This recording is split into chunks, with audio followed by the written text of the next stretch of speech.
শিউলি গাছের উপর বসে আছে ভূত, এই লাইনটা শুনলেই কেমন একটা শিরশিরে অনুভূতি হয়, তাই না? তাহলে শোনো একটি ভূতের গল্প।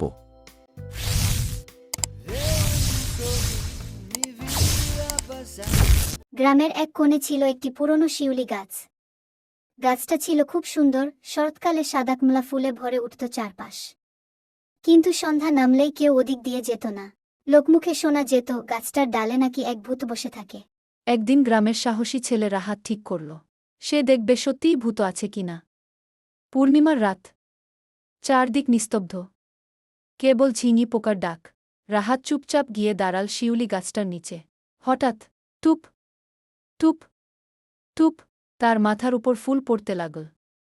কিন্তু আশ্চর্য, বাতাস একদম নেই। রাহাত উপরে তাকাতেই দেখল সাদা কাপড় পরা একটা ছায়া ডালে বসে দুলছে। লম্বা চুল আর দুটো জ্বলজ্বলে চোখ। ভূতটা মৃদু স্বরে বলল, আমার ফুলগুলো কেউ কুড়ায় না কেন? রাহাত কাপা গলায় বলল, তুমি কে? ভূতটা দীর্ঘশ্বাস ফেল, আমি এই গাছটার পুরনো রক্ষক। সবাই ভয় পায়, তাই ফুলগুলো মাটিতেই পড়ে শুকিয়ে যায়।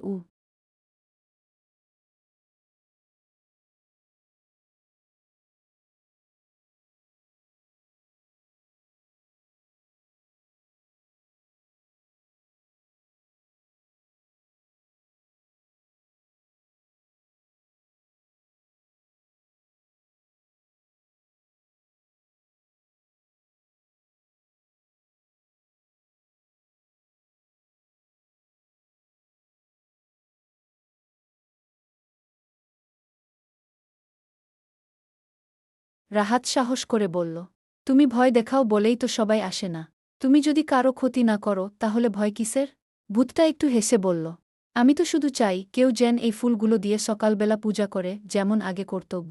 পরদিন ভোরে রাহাত গ্রামের সবাইকে নিয়ে এলো। শিউলি ফুল কুড়িয়ে সবাই পূজা করল। সেদিন থেকে আর কেউ ভূতটাকে ভয় পায়নি। শোনা যায় এখনও পূর্ণিমার রাতে কেউ যদি ভালো করে তাকায়, দেখতে পাবে ডালের উপর সাদা একটা ছায়া বসে আছে। কিন্তু সে আর ভয় দেখায় না, শুধু শিউলি ফুল ঝরায়। তোমাদের কাছে এই ভিডিওটা কেমন লাগলো কমেন্টে মতামত দিয়ে যাবেন। ধন্যবাদ।